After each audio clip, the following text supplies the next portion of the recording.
Hello, welcome back everyone. Mini Lab Challenge 1 Part 2.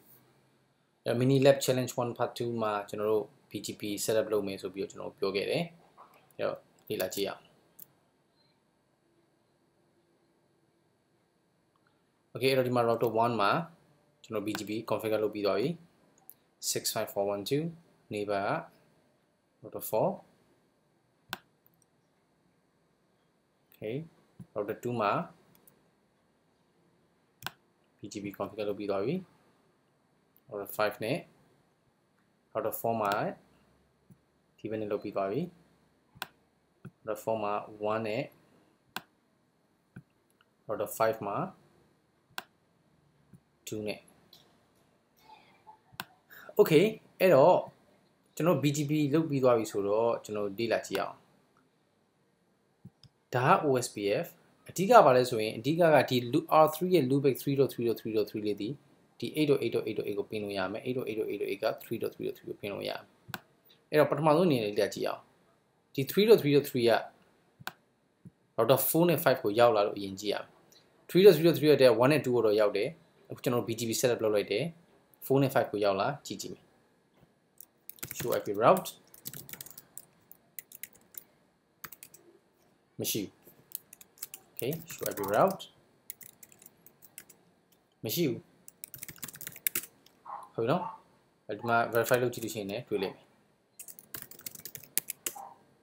ဟုတ်ပြီအဲ့တော့ဘာလုပ်ရမလဲဆိုရင်ဒီ OSPF ဒါက BGP ဒီကောင်လေးက BGP သူ eBGP run ထားတယ်အဲ့တော့ဘာလုပ်လဲဆိုရင်ဒီ OSPF area 0ကို OSPF process 1ပေါ့နော် OSPF 1 area 0ဒီ OSPF ကိုBGP တွေကို redistribute လုပ်လိုက်လို့ရှိရင်ဒီကောင်က eBGP ကြီးညာထားတဲ့အတွက် router 4ကဒါကို BGP နဲ့တည်သွားလိမ့်မယ်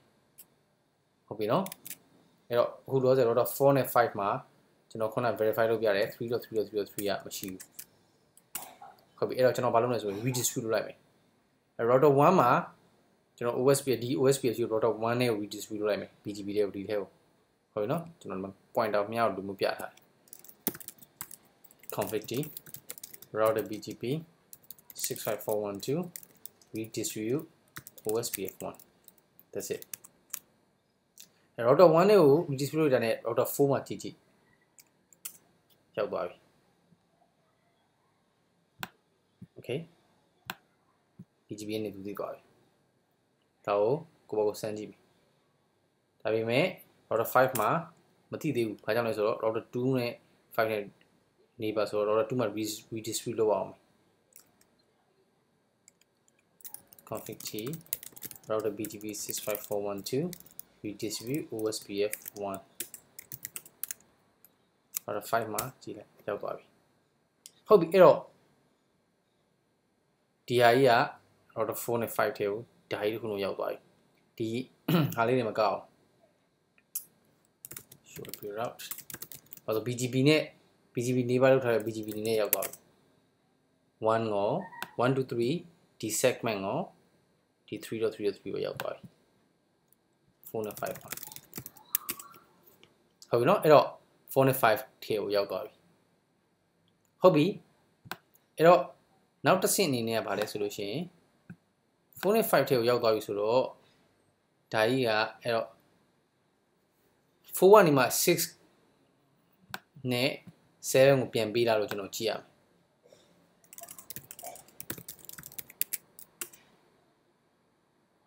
မရှိဘူး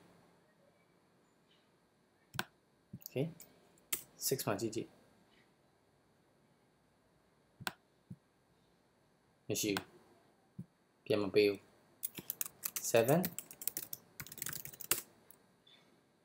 7မှာလည်းဒီတော့မသိဘူးဒီအပိုင်းကိုမသိဘူးအဲ့တော့4နဲ့5ကတော့သိနေပြီ6နဲ့7မသိဘူး6နဲ့7မသိမှတော့သိကြတယ်8ကလည်းမသိဘူး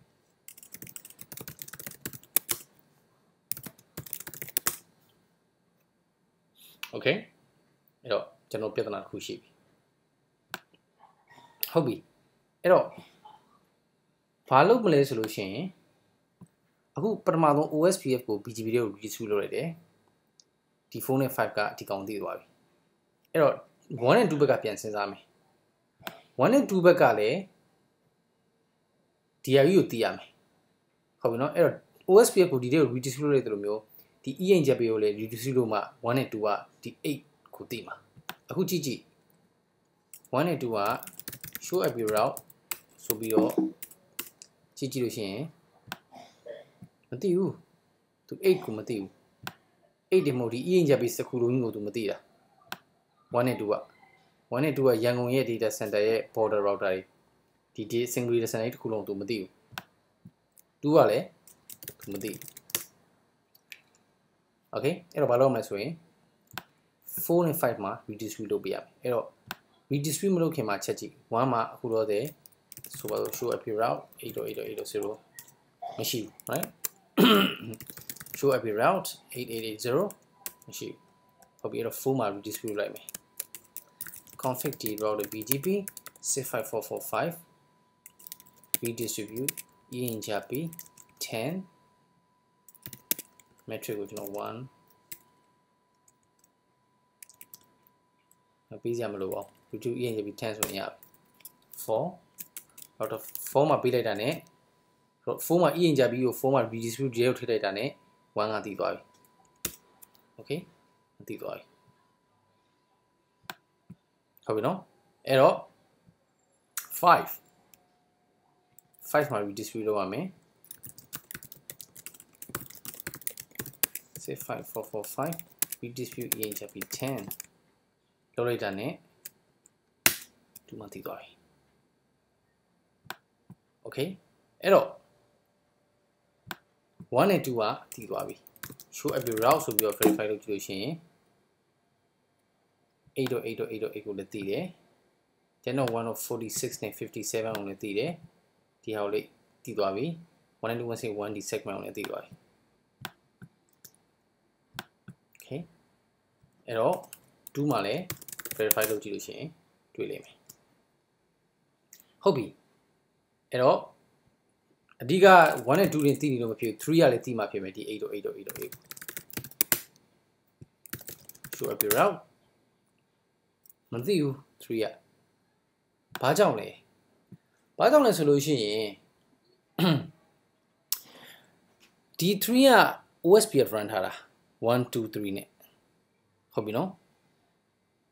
ENJP ကို BGP တွေကို redistribute လုပ်ရတယ်ဒီကောင်ကသူ့ကို BGP route အနေနဲ့ပေးတယ်ဒါပေမဲ့ BGP route အနေနဲ့သူ router 1ကဓာတ်တွေအကုန်လုံးကို BGP route အနေနဲ့တည်တယ်အကယ်၍ R3 နဲ့သာ BGP run ထားတယ်ဆိုလို့ရှိရင်တော့ R3 ကတည်နိုင်တယ်အခုကဘာဖြစ်လဲဆိုတော့ R3 ရဲ့ BGP run မထားဘူး OSPF run ထားတာဟုတ်ပြီနော်အဲ့တော့လောက်ရမှာတစ်ခု solution တစ်ခုရှိတယ်ဘာလဲဆိုလို့ရှိရင် router 1နဲ့3နဲ့ဒီ2နဲ့3နဲ့ကြားမှာ IBGP run လိုက်အဲ့ဒါဆိုရင်တည်မယ်ဘာလို့ဆိုတော့ဒီဟာကြီးတစ်ခုလုံးကို BGP နဲ့ LAN လုပ်လာပြီးတော့သူက BGP နဲ့တည်နေတာဒါမှမဟုတ်လို့ရှိရင်ဒီ AS65412ဒီ BGP route တွေကို OSP တွေကို distribute ပြန်လုပ်လိုက်ဘာလို့ဆိုတော့ R3 က OSPF နဲ့နားလေတာဟုတ်ပြီနော်အဲ့တော့ R1 မှာဒီကနေပြီးတော့ရလာတဲ့ BGP route တွေအကုန်လုံးကို redistribute လုပ်လိုက် OSPF ထဲကိုဘာကြောင့်လဲဆိုတော့ R1 ကဒီ route တွေအကုန်လုံးကို BGP နဲ့သိနေတာအဲ BGP route တွေကိုသူ့ရဲ့ OSPF တွေကို redistribute လုပ်လို့ရှိရင်သိတာလိမ့်မယ်အဲ့တော့စမ်းကြည့်အောင် router 1မှာဘာလုပ်လဲဆိုလို့ရှိရင်အဲ့တော့ဒီဟာမျိုးအခြေအနေမျိုးမှာဆိုရင်ဒါကဆိုတော့ခင်ဗျာ CCI lab ဆိုပါဆိုအဲ့ဒါဆိုလို့ရှိရင်ဒါသူ့ရဲ့မေးခွန်းပေါ်မှာမူတည်တယ်မေးခွန်းမှာ R1 ကနေပြီးတော့ခင်ဗျာမေးခွန်းကဘာမှပြောမထားဘူးဆိုလို့ရှိရင်ခင်ဗျာဖြည့်တယ်လို့ဖြည့်လို့ရတယ်။ဒါပေမဲ့ R1 မှာ तू ကမေးခွန်းမှာ तू ကပေးထားတယ်။ Okay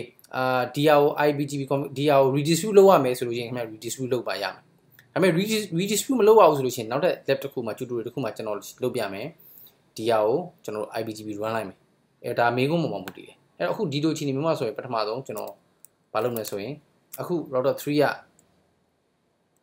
ဘာမသိလဲဆိုလို့ရှိရင်8.8.8.0 မသိသေးဘူးဟုတ်ပြီနော်ကျွန်တော် BGP အခုတော့လို့ဆို router 1ကဒီ 8.8.8 ဒီ route တွေကိုသိနေပြီ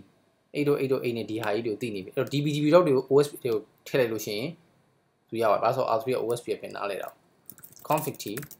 router OSPF1 redistribute BGP 65412ဟုတ်ပြီနော် OSPF ကိုအကယ်၍ subnet ဆိုတဲ့ keyword မထည့်ရင်သူက classful အတိုင်းထည့်ပါလိမ့်မယ်အဲ့တော့ class 2ဆိုလို့ရှိရင် तू ကစမ်းကြည့်ကိုပါကိုစမ်းကြည့်လိုက်ကျွန်တော် subnet ထည့်လိုက်မယ်ဟုတ်တော့1မှာ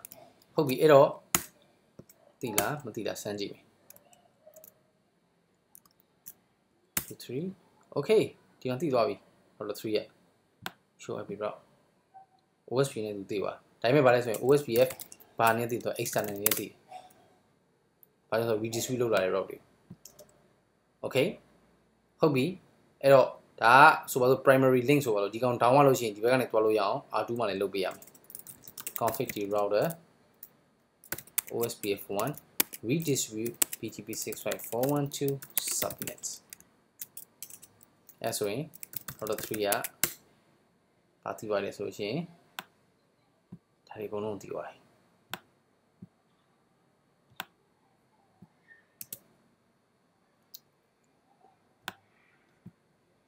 ဟုတ်ပြီနော်အဲ့မှာဆိုရင် load balancing နေတာသိတယ်အဲ့တော့ OSPF route တွေက redistribute လုပ်ရတယ်ဆိုရှင်သူ့ရဲ့ default က E2 နဲ့သိတယ်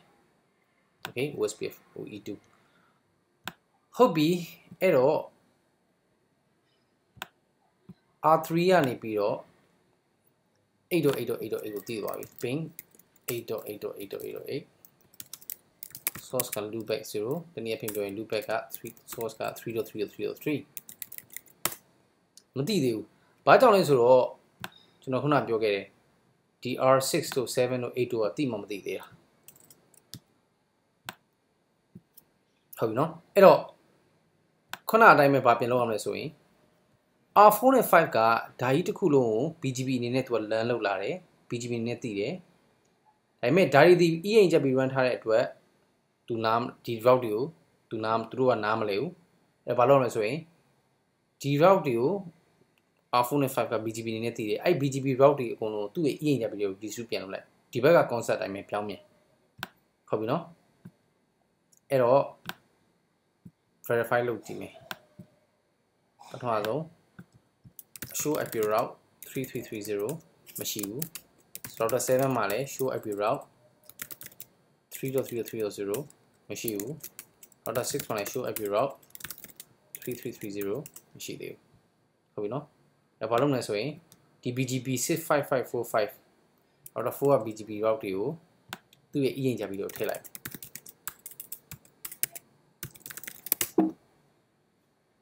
ဟုတ်နော် router 4မှာ BGP ရှိတယ်ဒီ1 2 3နဲ့ဒီ3ဓာကြီးတွေကို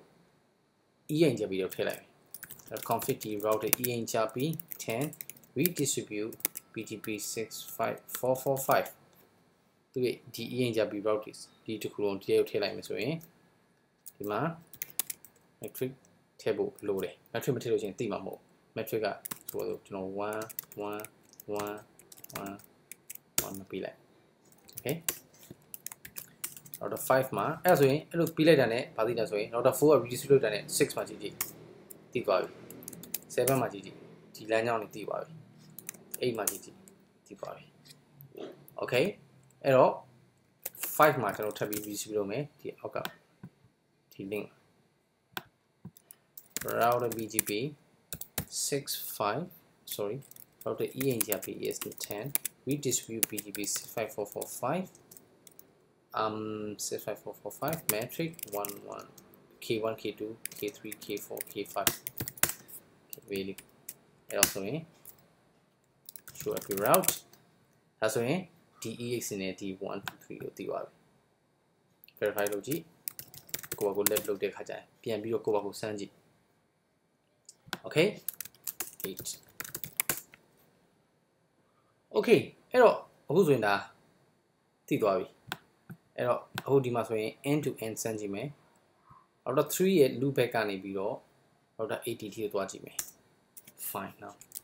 repeat 1000 okay အဲ့တော့ router 3ကနေဒီ80ရောက်သွားပြီ8ကနေစမ်းကြည့်မယ် ping 3333 source loopback 0 okay အဲ့ခါမှာဘာလို့စမ်းကြည့်လို့ရမလဲဒီကောင် down ကြည့်ဒီကောင် down ကြည့်စမ်းကြည့်ဒီကောင် down ကြည့်ဒီကောင် down ကြည့်ဟုတ်ပြီနော် primary link secondary link ကစားလို့ရတယ်စမ်းလို့ရတယ် 7ကနေပြီးတော့ဆန်းကြည့်မယ် fine 6ကနေဆန်းကြည့်မယ် okay ဟုတ်ပြီနော်အဲ့ဆိုရင်ဒါ end to end ဒီကောင်ရသွားပြီဟုတ်ပြီအဲ့တော့ကျွန်တော်ဗာဆန်းကြည့်မယ်ဆိုရင် router 1 router 3ကနေပြီးတော့ရလိုက်မယ်နော် router 3ကနေပြီးတော့ ping repeat 1000ကျွန်တော် router 1နဲ့4နဲ့ BGP link ကိုကျွန်တော် down လိုက်မယ်အဲ router 4ရဲ့ serial 3.0 down လိုက်မယ် packet block loss ဖြစ်လေကြည့်ကြအောင်ဒီ 8ကိုတွားတဲ့ခါကျရင် down 1 2 3 4 5 6 7 8 9 10 11 12 13 14 15 16 17 okay 16အဲ့တော့ဒီကောင် down လိုက်ပြီဆိုတော့ဒီဘက်ကနေပတ်သွားမယ် okay အဲ့တော့ packet block loss ဖြစ်တယ်ဆိုလို့ရှိရင် around 16 packet loss ဟုတ်ပြီနော်အဲ့ဒီမှာပြန် up လိုက်မယ် link အခက်မှ verify ပြန်လုပ်ကြည့်ပြန်ပေးလိုက်ဒီကောင်ရက်လိုက်တော့မယ်နော် show up your route ကြည့်လို့ရှိရင်3ကြည့်ရနဲ့ 8.8.8.0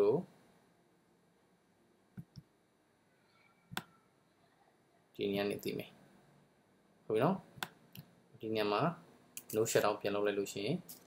link ကပြန်ပြီးတော့ up ဖြစ်လာမယ် link up ဖြစ်လာပြီးရင် BGP ပြန် up ဖြစ်ရမယ် show up BGP summary ကြည့်လိုက်ရင်ခဏဆောင်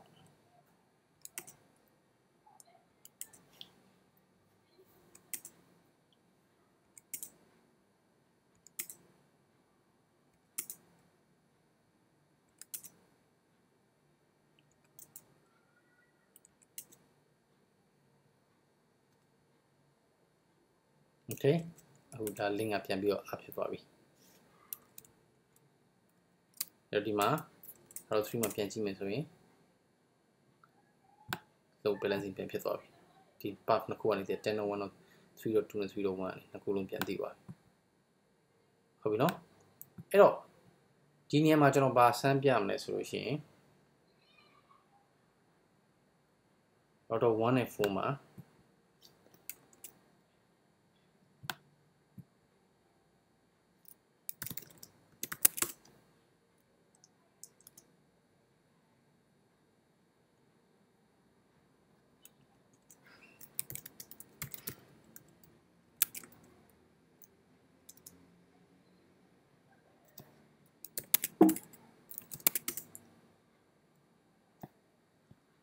okay အဲ့တော့ဒီကျွန်တော်ဘာလုပ်မလဲဆိုရင် BGP ရဲ့ default time မှာရှိတယ်အဲ့ time မှာကျွန်တော်ချိန်ပြီးတော့ကစားပြီးတော့ခုနပြန်ပြီးတော့ ping လုပ်ပြမယ်အဲ့တော့ router 1မှာကျွန်တော်စပြီးချိန်မယ် config router BGP 65412 BGP timer what's that command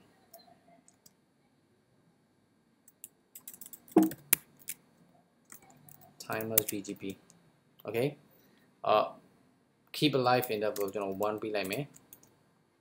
whole time က3စကျွန်တော်3ပေးလိုက်မယ် okay ဒီမှာ warning message ထားပြတယ် whole time of less than 20 seconds increases the chance of peer flapping to warning ပေးတယ်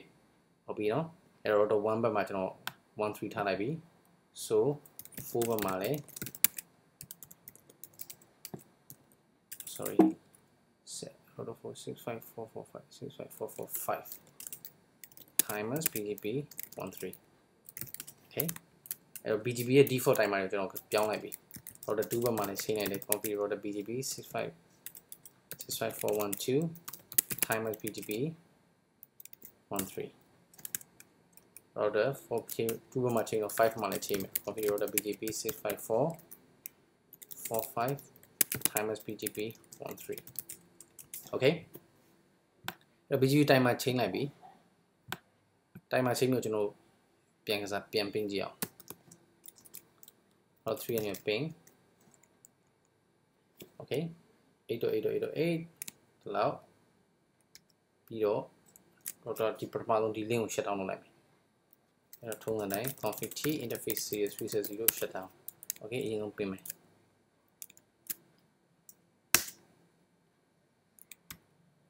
Shut down. Packet loss. 1 2 3 4 5 6 7 8 9 10 11 13 14 15 16 so it's wrong ဘာလို့ BGP timer chain လိုက်လို့ရှိရင်မြန်လာရမယ် okay let me try to clear this one shut down BGP timer reset လုပ်ပြီး clear ပြန်လုပ်လိုက် let me try again okay so clear BGP star okay clear BGP star 1 2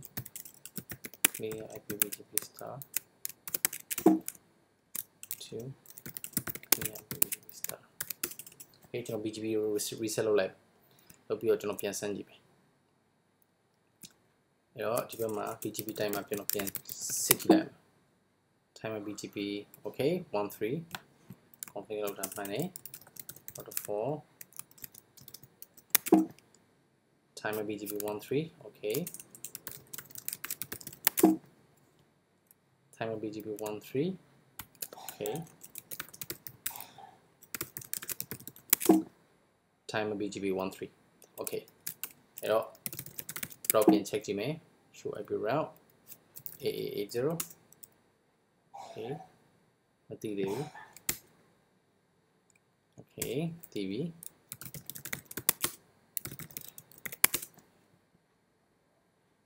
okay path နှစ်ခုကနေသိ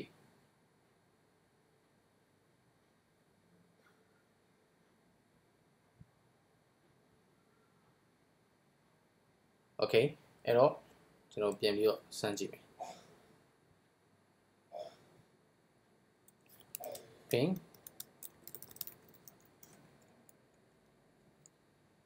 okay out of 4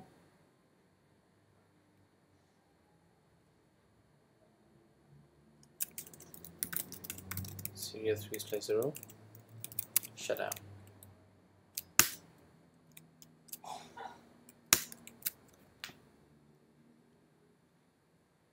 two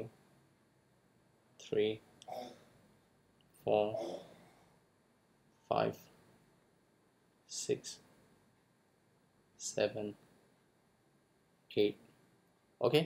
faster BGP timer ကိုကစားလိုက်တဲ့အခါမှာပို့ပြီးတော့ convergence time က packet loss ကနေ convergence time ကမြန်လာတယ်ဆိုတော့ BGP timer ကိုကစားပြတာ okay အဲ့တော့ဒါဆိုလို့ရှိရင်ဒီ3ကနေဒီကနေပြီးတော့ဒီထိကျွန်တော်တို့ကရသွားပြီ okay အဲ့တော့ next step အနေနဲ့ကျွန်တော်ဘာလုပ်မလဲဆိုလို့ရှိရင်နောက်ထပ် solution တစ်ခုဖြစ်တဲ့ BGP ကို OSP ထဲကို redistribute မလုပ်ဘဲနဲ့ BGP ကို ENJP ထဲကို redistribute မလုပ်ဘဲနဲ့ဒါကို ITP run ပြီးတော့ရှင်းကြည့်အောင်ဒါကိုလည်း IBGP run ပြီးတော့ကျွန်တော်ရှင်းကြည့်အောင်လေ့လာကြည့်အောင် all right so thank you very much everyone and no shutdown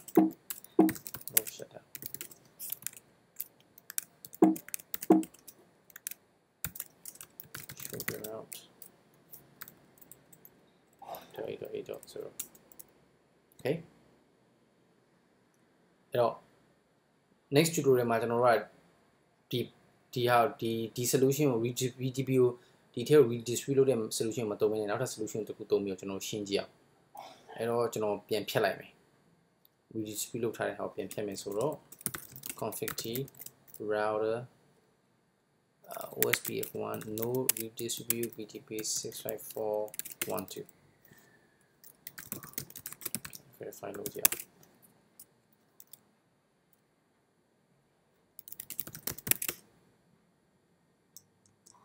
BGP ကို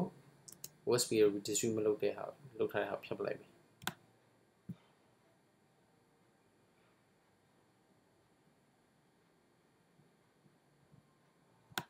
Okay ဒီမှာလည်းဖြတ်ရမယ် config t router OSPF1 no redistribute BGP 65412အဲ့လိုလုပ်ရတာနဲ့ပတ်ကောင်းလို့ဆိုရင် show every route 808.8.0 ကပျောက်သွားမယ်အဲဒီဘက်မှာလည်း4နဲ့5မှာလည်းပြန်ပြီးတော့လုပ်အောင် config t router ENJP10 no redistribute BGP 65445 config t router ENJP10 no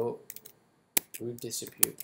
BGP 65445 wait verify ပြန်လုပ်ကြည့်မယ်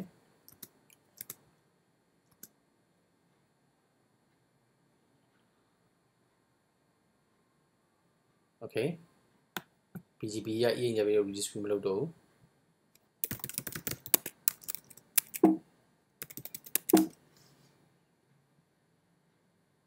Okay BGP က ENJP ကို redistribute မလုပ်တော့အဲ့အတွက်ဒီကနေကြည့်မယ်ဆိုလို့ရှိရင် router 8က show IP route 3330ကိုလည်းမသိတော့ပျောက်သွားပြီအဲ့ဒီတိုင်းပဲ router 6နဲ့ 7လည်းမသိတော့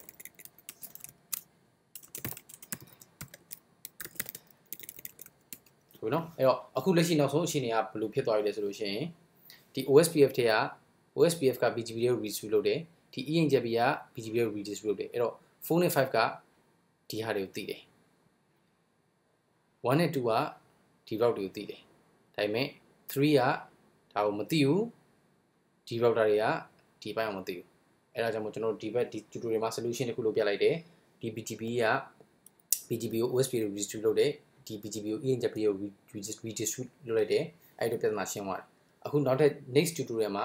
အဲ့ဒီ redistribute လုပ်တဲ့ solution ကိုမသုံးဘဲနဲ့ IBGP neighbor configure လုပ်ပြီးတော့ solution ကိုထပ်ပြီးရှင်းပြမယ် alright so လေ့ကျင့်မှုလိုတယ်ဒီ diagram ကိုဘယ်လိုလေ့ကျင့်မလဲဆိုရင် print out ထုတ်ပြီးတော့ tutorial ကိုတခြားလိုက်နာထောင်ကိုယ့်ဘာကိုစမ်းဒီတဲ့မရမှ tutorial ကိုကြည့်လိုက်ကိုယ့်ဘာကိုစမ်းလိုက်အဲ့လိုနဲ့လေ့လာဖို့လိုတယ် alright so thank you very much everyone and see you in the next tutorial